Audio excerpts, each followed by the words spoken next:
Alright guys, you don't know what it is. This is Booza. I'm here with the Samsung Galaxy Tab. Just fresh back off of iOS again. I had an iPad there for a little bit, 32 gig Wi-Fi version. So here I would be giving you an overview on what I think of the two most popular tablets in the world right now. I got rid of the iPad.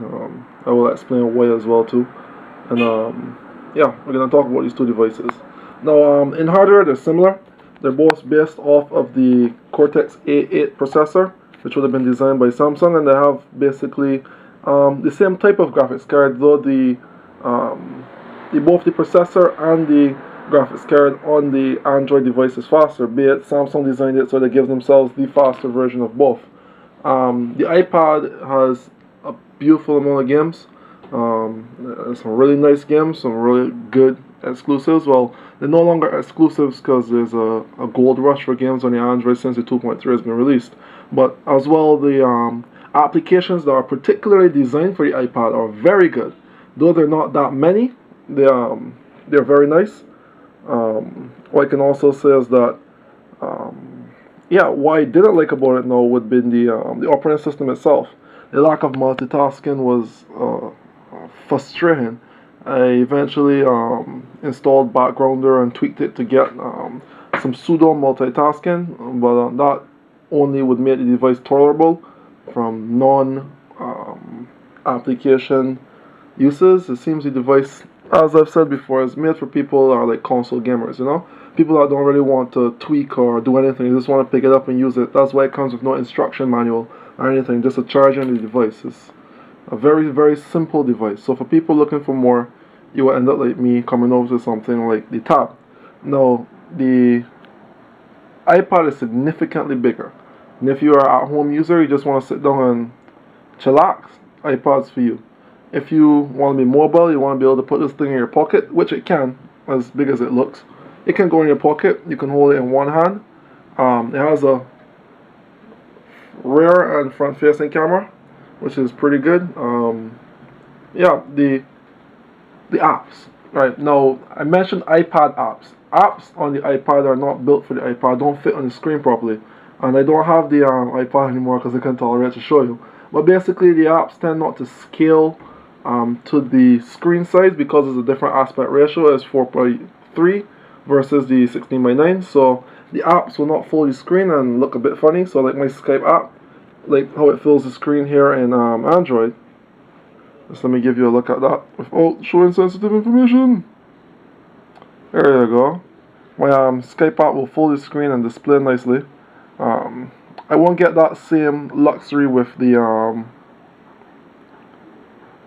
actual the iPad. The app will just fit in a little box on the screen, and there's a zoom button that allows you to zoom it to the full resolution. But yeah. There's a rumor, and a lot of my friends are the perpetrators of these rumors. They say that the iPad or the iOS has a lot more premium apps. I personally haven't used both devices, can't agree. They have some nice applications, but a lot of them are a bunch of shit, realistically. A lot of them are just people doing cash grabs, just making quick applications. There are some really good ones, but there are a lot of really shitty ones.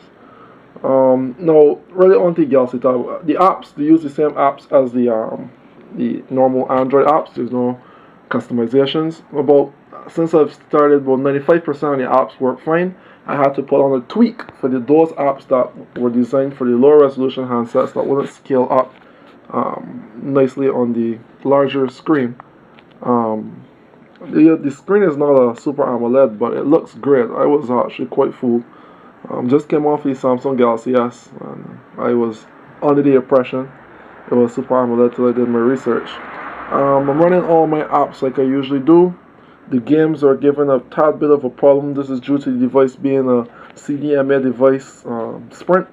So apparently Sprint has their own special store, and since I'm not in the US, some of the games I purchased are plentiful, but this would not occur on the GSM version like the one that Digicel is selling or what's not. You would be fine.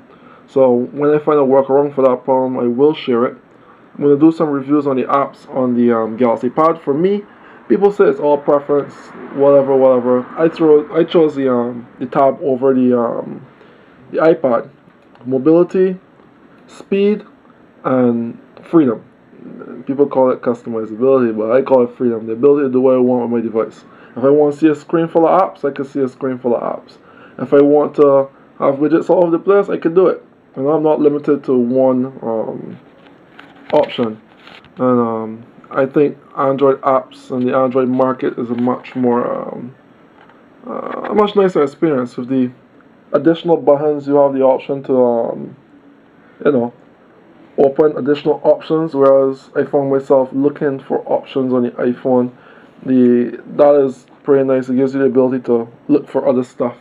The market is very easy to use. It gives you a lot of suggestions. It's very nice looking. It wasn't always like this.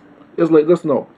But like I said, generally after using both devices extensively, my notification area I cannot live without, I can say that I definitely prefer the Android OS for applications and for general day-to-day use. Right now, the iPad, iPhone, and iPod, the whole iOS plethora of apps are ahead in the actual gaming arena. But like I said, since the Android 2.3 release and all the goody APIs for gaming, you will see a lot of that coming to the Android quite shortly. Saw quite a few games at CES, being getting a Skype call. So yeah, I'm gonna end my video and take this call. So look out for gaming on Android in 2.3. Later, guys.